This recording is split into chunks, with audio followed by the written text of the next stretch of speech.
buy and build in the TMT space, interesting at the moment.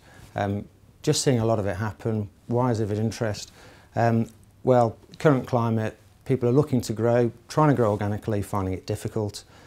So one way to carry on growing is look at acquisitions. In the TMT space, certain bits of the TMT space really lend themselves well to that. If you look at the SME market in particular in the TMT, it's very fragmented. By default, it's very fragmented. It gives itself to consolidation opportunities. In particular, look at the telecom space, data centres, managed hosting, lots of activity in that space. If you look who's doing those sorts of deals, well, private equity are really strong at the moment. You've got people like 6 Degrees, which is Penta-backed. You've got Lyceum looking at Access Accounting, and you've got people like Lumison, which is Bridgepoint-backed.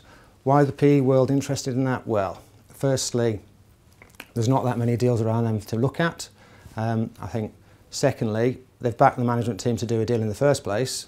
Actually, why not back them again as they're making acquisition after acquisition? That's sort of the private equity side. You've also got the corporate world, particularly right in the telecom space. You look at people like Daisy, you look at Chess Telecoms, very acquisitive, making lots of acquisitions. Again, as I said before, because of the fragmented nature of the space they're operating in. But also they're bolting in other services, which increases the stickiness of their customer base, which helps them grow and grow and grow. So that's sort of who's doing it. But obviously there are things to watch out for when you're looking at a deal. I mean, first of all, make sure you pay the right price on day one.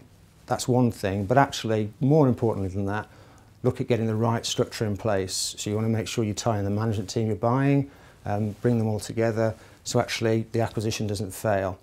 I think whilst also looking at the acquisition that you're buying, also think long and hard about have you got the right bandwidth within your own management team, because actually the last thing you want to do is spend a lot of time on acquisition and then you damage the core of your own business because you just don't want to be in that sort of place.